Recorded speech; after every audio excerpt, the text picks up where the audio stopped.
So a couple of weeks ago, Paul from Prepham Paul YouTube channel was doing a giveaway. Now, Paul's channel is all about prepping and amateur radio and that kind of stuff, but he was doing a giveaway and he actually gave away a few of these first aid kits. Now, these are called IFAKs or individual first aid kit, IFAK. And my name was drawn to win one of these. So I did receive it in the mail. First of all, I want to give a big shout out to Paul. I think he covered 2 or 3 of these, and maybe one other one was covered by another viewer of the channel during the live stream. So 3 to 4 of these went out to people. And actually, this is a pretty nice kit. But what I wanted to do is just kind of go over the kit itself, see what's in it, and then talk about maybe some of the things you have in your kits. What do you do for first aid when you're out? It is your responsibility to make sure that you have appropriate gear with you when you're out doing these things to cover the minor things. Going back to that name, individual first aid kit. All right, so let's go over here to the Bronco tailgate table and take a look to see what's in the kit here. We joked on the live stream that this was a knife that came with a first aid kit, and to a certain degree, maybe true, right? So here is the kit. Everything just kind of lays out as you need it. Once again, this case was probably built for some form of not specific to this first aid kit or what is in it. So it's more of a generic use kit. But once again, this is really just designed for the individual. So let's just go through here real quick. All the things that are included. So in this front pouch, you've got the following things. Now, a lot of these newer kits used to be that you'd have to run out and get your own stuff. Now a lot of this stuff is prepackaged in these nice kind of disposable packs here for you. You can see what's inside of them. So these are disposable use vinyl gloves, PVC gloves, and that's kind of nice. Some, people are allergic to latex, and you never know what you're going to run into. So the simple thing to do is use non-latex gloves. So one set of disposable use vinyl gloves. This is a CPR face shield if you have to do CPR. I do recommend people getting Red Cross certified in first aid and CPR. You never know when that's going to come in your day-to-day. For example, my wife had a stroke, and although I'm not a medical professional, I work in the medical field in IT, and we are required to go through a certain level of training for our jobs. It's one of those things that's required for everybody, and one of them is the signs of a stroke, and because you never know when you're going to run across somebody. And I credit that in understanding what was going on with my wife to be able to take action quickly. So in addition to that, we have sterile gauze swabs. Got a couple of those, and these are the 2x2s, but that's a standard kind of first aid thing. We've got some adhesive bandages, looks like 10 of those, and then also some individualized iodine prep pads. So if you need to clean an area before you put it down, iodine is something to help sterilize.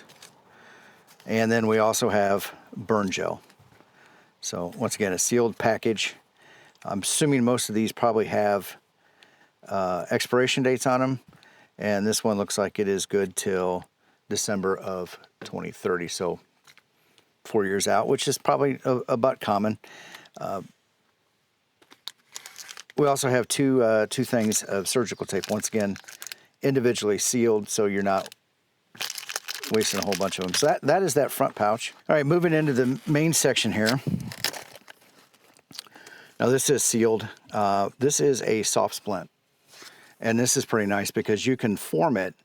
It gets rigid enough that you can form it to lay over your arm. If you were to have broken your arm, you could wrap it around, form it, and then put an elastic bandage around that to hold it in place.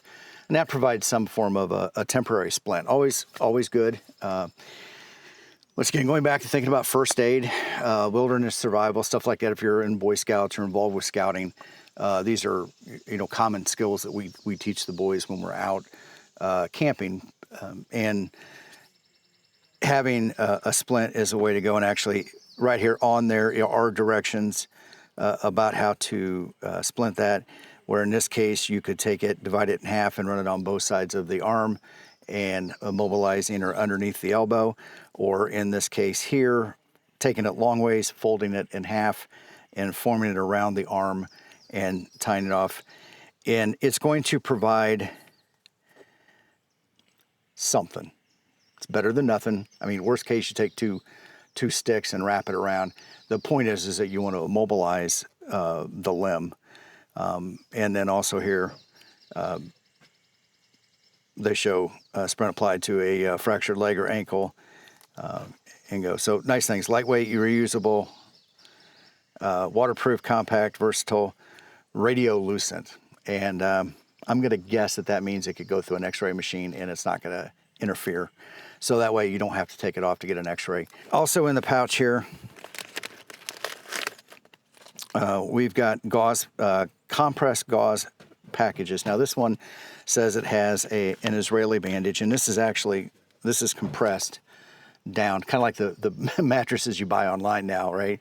They get into some kind of a hard material and then they suck the air out of it. This thing opens up when you expose it to air, right?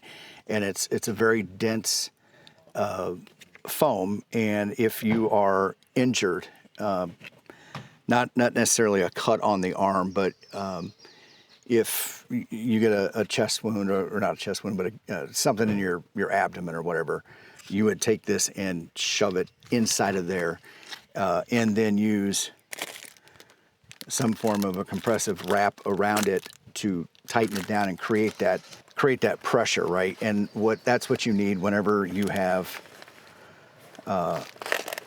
bleeding is pressure. All right, so some other things that they include in here. Here's a snap-on tourniquet. So buckle system that's in here, you would take it, wrap it around a limb. If my arm was severed, cut, I've got arterial bleeding going on. Arterial meaning from the arteries, so right from the heart, got red blood shooting everywhere. You would want to take something like this and put it up high, on your arm, and just tighten it down. So in addition to the tourniquet, we've got triangular bandages. You can use those for, well, not only a bandage, but also to tie off in a makeshift sling if you need it. Emergency blanket. Sometimes the people go into shock, want to get them wrapped up and get them covered. They could be cold, they could have hypothermia, so emergency blanket will help, and it says it helps retain 90% of the body heat. If you're wet and it's cold, you're just going to expel body heat as fast as it can. So emergency blanket, non-ventilated chest seal, and this one is a 6.5 inch diameter chest seal. All of these things, I do recommend, if you get one of these things, make sure you understand how to use them.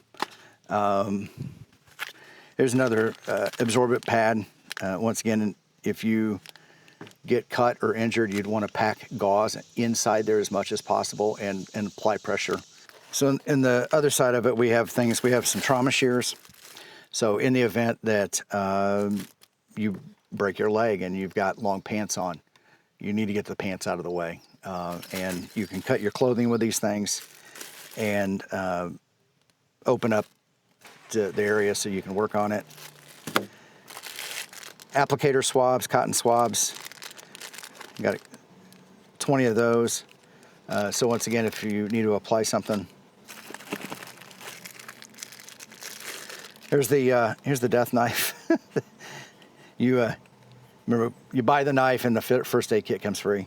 So actually, that's a smooth action on that knife. Now this isn't anything fancy, nothing to write home about, but it is there. I'm assuming the blade is sharp enough that you could cut most things. There's also a serrated portion of the blade here, and even a much thicker one if you needed to do some more saw-like hacking motions. Decent rubber grip on there, and comes with a pocket clip. But once again, I would think of this as more of a one-time use type knife, and not necessarily that I would want to carry on my person. In addition, this does have a ferrule rod.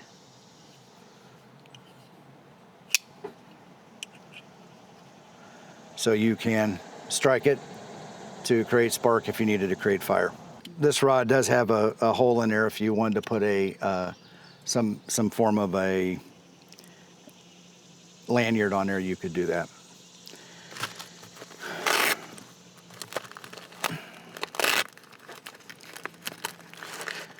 All right, so back here in the last part is the emergency bandage. So this is the Israeli bandage that they talked about in there. And once again, this is something that you open it up, it's gonna uncompress. You're gonna shove it into the hole, and you're gonna wrap it tightly. And the idea is that it goes inside the hole, it expands, it creates pressure all the way around it, and then you're tightening it down. So not great for sucking chest wounds, but in the abdomen, in the upper part of your arm, in your leg, in the meaty areas where there could be bleeding, and you need to get it rapidly stopped, right? The faster you get it stopped, the faster and better off you're gonna be. So there's that. Once again, all these things come with expiration dates on them, so always check your expiration dates on your first aid kit. Any of the ones that you've got that have expired, buy fresh ones. Take the old ones, open them up, and use them. Open them up and train with them, because if you don't know how to use it, right, and this goes for anything, whether you're doing amateur radio or you're doing first aid or you're doing personal protection, if you don't train, if you don't know how to use it in an emergency, when the time counts, at that moment, and that's one of the things where people always fall short, right? They think they can do it. They think they can handle it. But what they don't have in that situation is the adrenaline and the seriousness of that moment, whatever that is. And that's where training comes in. If you've never been shot at, how are you going to respond the first time you are? And we have a lot of vets that are now in jobs like first responders, police officers. They've had that experience, and it doesn't faze them anymore. And going to that point with first aid, right? If you've never had to deal with a serious injury, whether it happened to you or it happened to a loved one, if you've never dealt with that before, you don't know what or how you're going to respond. So the thing to do is to practice and train, right? It doesn't mean necessarily that you have to respond in that scenario, but at least if you practice it in your head, if you walk through the motions, it becomes second nature, and you're not having to think about it. You just do it, just execute. This is the first aid kit I got from Paul. If you have any questions or comments, let me know down in the comment section below. And also, I want to hear what you would do differently. Take something away, add something to it, let me know. I'd also like to thank the members of the channel. I have a join button down below. If you're interested in help supporting the channel and bringing content, just hit the join button down below. Also, I have an email list. Please get signed up for it. We'll let you know when I post new videos, and any of the giveaways that I do on the channel, I do run through that mailing list. So make sure you get signed up so you know about them. If you liked this video, please hit the like button, share this content with your friends, and if you haven't done so already, please get subscribed to the channel. And until we have an opportunity to meet on the air, I have a video right over here that you may be interested in.